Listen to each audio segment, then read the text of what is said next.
प्रिय विद्यार्थियों, मैं रवींद्र शरण माथुर, सहायक आचार्य आर्थिक प्रशासन एवं वित्तीय प्रबंध ईएफएम राजकीय शाकंभर स्नातकोत्तर महाविद्यालय सांबर लेक जयपुर आपका आज के इस ई लेक्चर में स्वागत करता हूं। विद्यार्थियों, पिछले ई लेक्चर्स में हमने बीकॉम तृतीय वर्ष के अंतर्गत ईएफएम विषय के पेपर व्यावसायिक बजटिंग यानी बिजनेस बजटिंग का अध्ययन आरंभ किया था। हमने पढ़ा था बजट की परिभाषा क्या है, बजट का अर्थ क्या है, बजट और बजटिंग में क्या अंतर है, बजटिंग क्या होती है। हमने पढ़ा किस प्रकार बजटों का वर्गीकरण होता है, व्यावसायिक बजटों का। हमने पढ़ा फिक्स्ड एंड फ्लेक्सिबल बजट के बारे में। हमने पढ़ा उनके प्रैक्टिकल क्वेश्चंस को हमने करके देखा। हमने मास्टर बजट और अन्य बजट्स के प्रैक्टिकल क्वेश्चंस को करके देखा, सहायक बजटों की। तो विद्यार्थियों, आज इसी को आगे बढ़ाते हुए हम एक व्यवहारिक प्रश्न, एक प्रैक्टिकल प्रश्न लेंगे मटेरियल बजट का यानी मटेरियल बजट विद्यार्थियों यानी सामग्री बजट। सामग्री बजट के अंतर्गत हम ये तय करते हैं, निर्धारित करते हैं कि व्यावसायिक संस्था को कितनी सामग्री की, कितने रॉ मटेरियल की आवश्यकता पड़ेगी अगले वर्ष, इसका हम ये निर्धारित करते हैं। तो विद्यार्थियों, आइए हम एक प्रैक्टिकल प्रश्न लेके देखते हैं। तो विद्यार्थियों, प्रश्न निम्नानुसार है। प्रश्न दे रखा है कि बी लिमिटेड का जो सेल्स बजट है, बी लिमिटेड ने एक सेल्स बजट हमें दे रखा है। बी लिमिटेड के सेल्स बजट के अनुसार बी लिमिटेड एक प्रोडक्ट बनाती है, product M. B limited product M बनाती है, प्रोडक्ट एम, जो बी लिमिटेड के सेल्स बजट के अकॉर्डिंग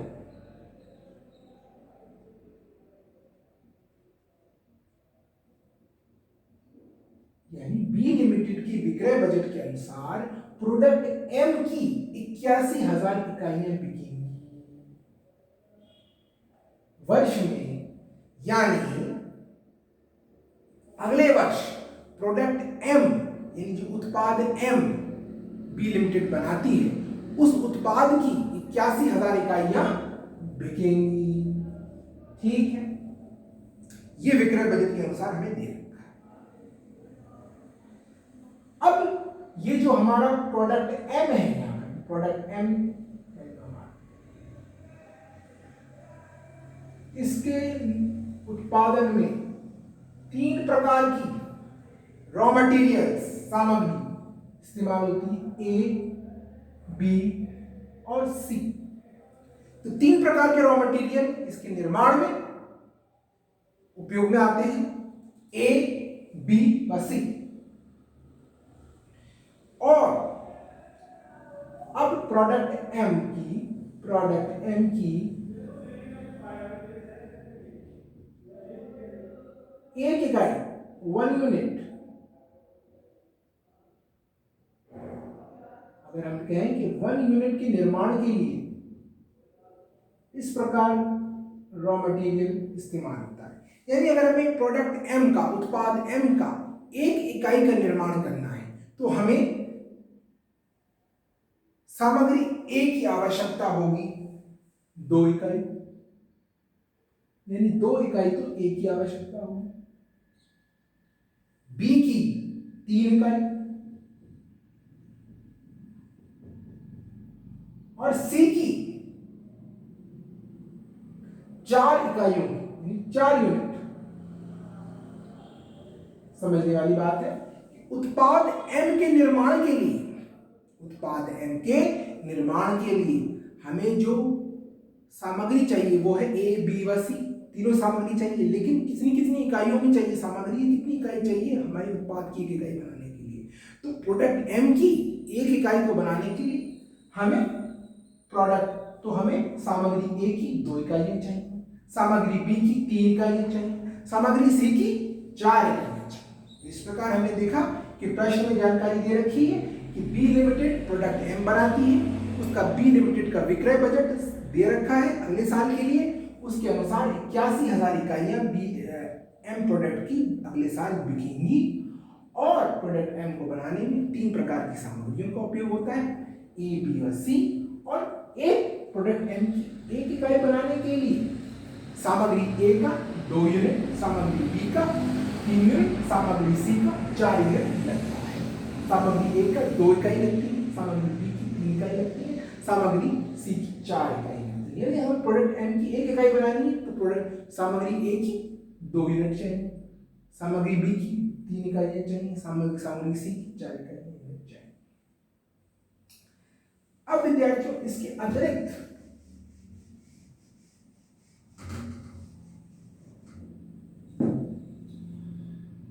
प्रश्न कहता है,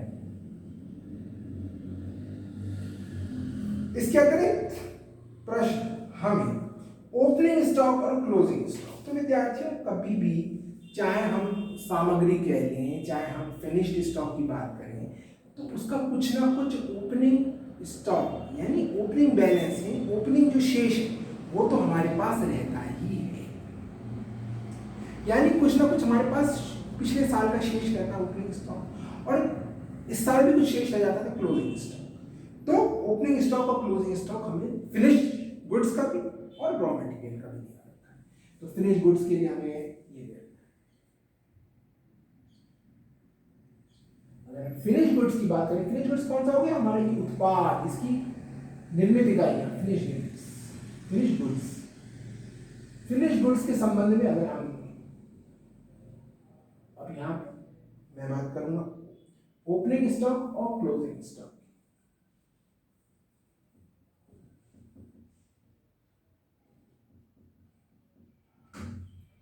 क्लोजिंग स्टॉक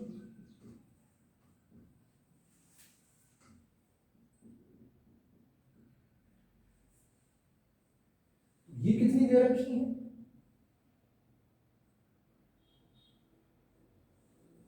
फिनिश्ड गुड्स थोड़ा नीचे लिख देंगे, फिनिश्ड गुड्स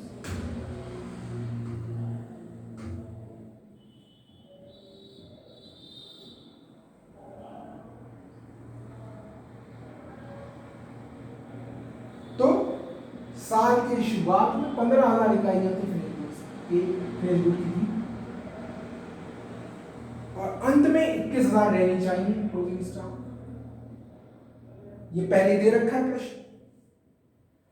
साथ ही रॉ मटेरियल बी व सी के संबंध में भी ओपनिंग स्टॉक और क्लोजिंग स्टॉक दे रखे। तो रॉ मटेरियल ए का क्लोजिंग स्टॉक के ओपनिंग स्टॉक कितना है, 18,000। रॉ मटेरियल बी का क्लोजिंग का ओपनिंग स्टॉक 18,000 और क्लोजिंग स्टॉक कितना है, 19,000। प्रश्न में दे रखा है। ऐसी रॉ मटेरियल बी की बात करें तो इसका ओपनिंग स्टॉक 22,000 और क्लोजिंग स्टॉक 24,000। ऐसी रॉ मटेरियल सी की बात करें तो ओपनिंग स्टॉक 28,000, क्लोजिंग स्टॉक 30,000। इस प्रकार हमें सभी के, ये हमें हो गया प्रोडक्ट ए के लिए ओपनिंग स्टॉक कितना है 18,000, क्लोजिंग स्टॉक कितना है 19,000। प्रोडक्ट बी के लिए ओपनिंग स्टॉक कितना 22,000, क्लोजिंग स्टॉक कितना 24,000। प्रोडक्ट सी के लिए ओपनिंग स्टॉक कितना 28,000 और क्लोजिंग स्टॉक 30,000। और फिनिश गुड्स स्वयं के लिए 15,000 ओपनिंग स्टॉक। ये जानकारी हमें दे रखी है, और प्रश्न हमें मटेरियल बजट बनाने को कह रहा है, हमें कितनी मटेरियल की आवश्यकता पड़ेगी। तो विद्यार्थियों अब हम मटेरियल बजट बनाएंगे।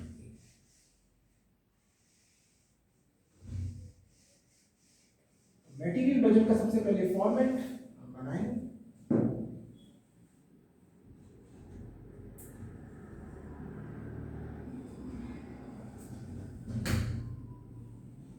सबसे पहले विद्यार्थियों यहां पे मटेरियल बजट का हम लिखेंगे कि मटेरियल बजट का फॉर्मेट, सबसे पहले material budget of B limited.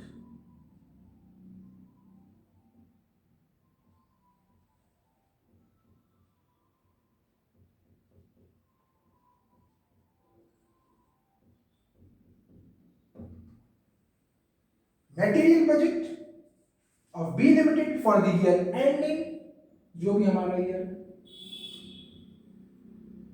For the year ending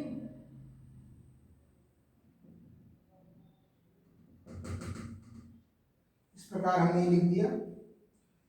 सबसे पहले हम लिखेंगे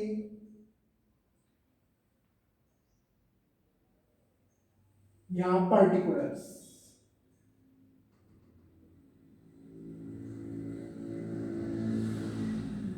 इसमें हम लिखेंगे यूनिट्स ऑफ, सबसे पहले रॉ मटेरियल, यहां पे रॉ मटेरियल डाल देते हैं,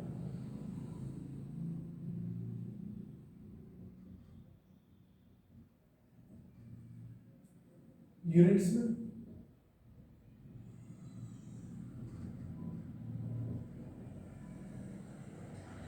सबसे पहले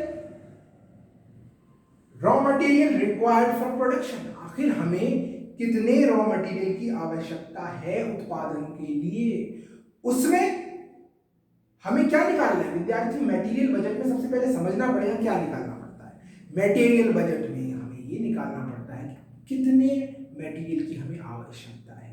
आवश्यकता से अर्थ है कि कितना रॉ मटेरियल हमें खरीदना है, कितने रॉ मटेरियल हमें खरीदना है,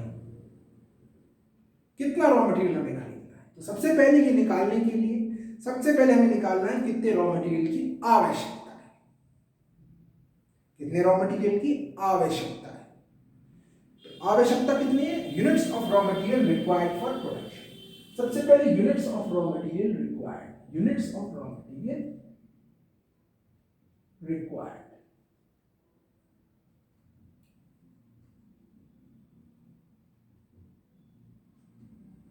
रिक्वायर्ड यानी कितने रॉ मटेरियल की आवश्यकता। सबसे पहले ये तो हम तय करें, तभी तो हम ये निकाल सकते हैं कि कितना हमें खरीदना है इस वर्ष। तो कितने की आवश्यकता है, इसको निकालने के लिए हमें ये मालूम होना चाहिए कि कितनी इकाइयों का हम उत्पादन करेंगे, यानी जो हमारा उत्पाद है, जो हमारा फिनिश्ड गुड है, उसकी कितनी इकाइयों का हम उत्पादन करेंगे। अब प्रश्न में हमें सेल्स बजट दे रखा है कि 81,000 इकाइयां बिक जाएंगी, लेकिन ये नहीं दे रखा कि कितनी इकाइयों का हम उत्पादन करेंगे। इसको हम कैसे निकालें। तो विद्यार्थियों सबसे पहले हमें दे रखा है कि 81,000 इकाइयां तो उत्पादन होगा, इसको हम कैसे निकालेंगे। सबसे पहले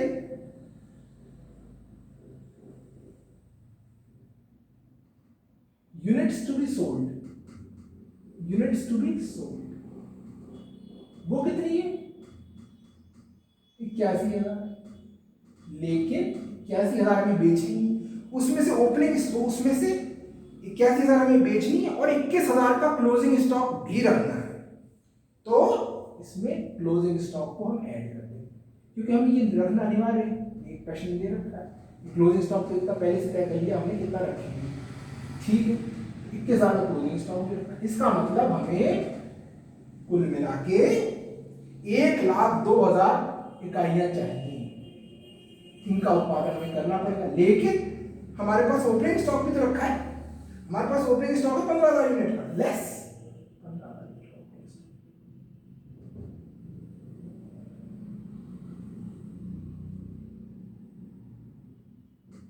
15,000 यूनिट का ओपनिंग स्टॉक, ये तो पहले से बना रखा है, तो 1,02,000 बनाने की क्या जरूरत है, 15,000 पहले ही रखा है, तो हमें मात्र 87,000 इकाइयां बनाने की आवश्यकता है।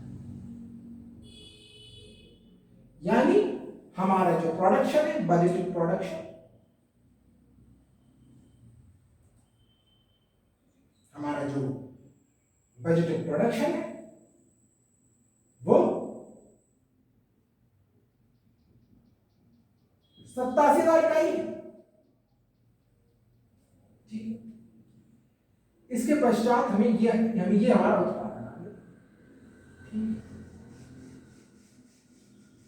अब 87,000 इकाइयों का उत्पादन करने के लिए हमें कितना रॉ मटेरियल आवश्यक होगा, तो ये प्रश्न में पहले ही दे रखा है 87,000 को अगर हमें ए रॉ मटेरियल की आवश्यकता कितनी होगी, अगर हम ये जानना चाहें तो हम कैसे जान सकते हैं। हमें प्रश्न में दे रखा है कि रॉ मटेरियल ए की 2 इकाइयां लगानी पड़ती हैं 1 यूनिट को बनाने के लिए, यानी हमारे फिनिश्ड प्रोडक्ट, हमारे उत्पाद को बनाने के लिए रॉ मटेरियल एक ही, हमें 2 इकाई लगानी पड़ती है। तो 87,000 को बनाने के लिए 2 इकाई लगानी पड़ती है। तो 87,000 गुणा 2, 87,000 गुणा 2 यहाँ पे 1,74,000। तो एक हमें कितना चाहिए? एक हमें चाहिए 1,74,000।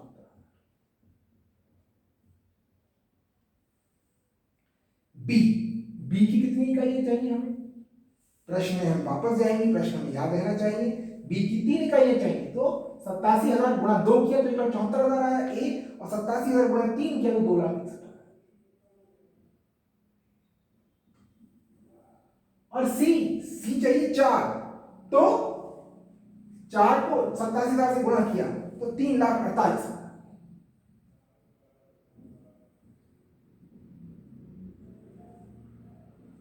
इसमें अब इतना रॉ मटेरियल हमें चाहिए, लेकिन प्रश्न कह रहा है कि हमें रॉ मटेरियल का भी क्लोजिंग स्टॉक रखना अनिवार्य है, और वो प्रश्न में दे रखा है किसके लिए? Add closing stock. Closing stock हमें रखना इतना आवश्यक है इन रॉ मटेरियल्स में। तो क्लोजिंग स्टॉक कितना है? 19,000 का। ये रखना अनिवार्य है, ये रखना अनिवार्य है।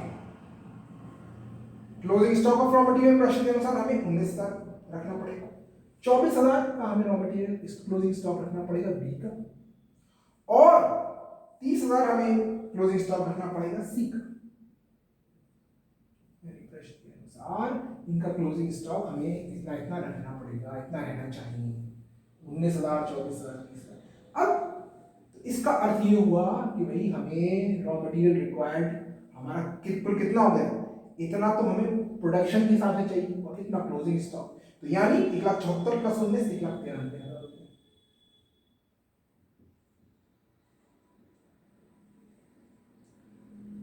2,61,000 में 24,000 जोड़े तो यानी 2,85,000 तो हमें भाई रॉ मटेरियल चाहिए।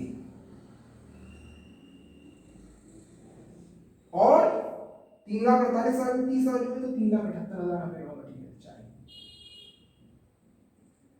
ये हमें टोटल रॉ मटेरियल चाहिए। क्यों? क्योंकि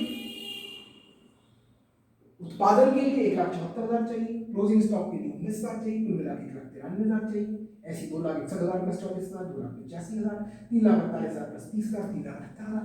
इसका मतलब ये लेके इसके भाई हमारे पास ओपनिंग स्टॉक भी तो पड़ा है पुराना, तो हमें इतना आवश्यकता हमारी कम हो जाएगी, इसलिए less opening stock.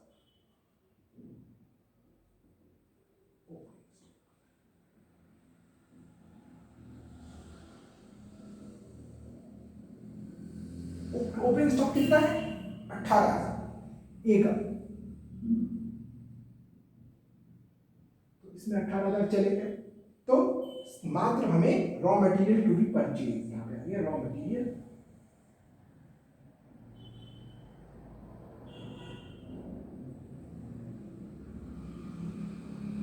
To be purchase, यानी जो हमें खरीदना है, टू बी परचेज अगले साल। Raw material to be purchase ये कितना आ गया? 1,75,000। यानी हमें 1,75,000 खरीदने की आवश्यकता है, क्योंकि 1,93,000 तो हमें चाहिए, लेकिन 18,000 हमारे पास ओपनिंग स्टॉक पड़ा है, तो हमें 1,75,000 खरीदने की आवश्यकता है। ऐसे ही बी के लिए ओपनिंग स्टॉक कितना था विद्यार्थियों? आपको याद रहना चाहिए 22,000।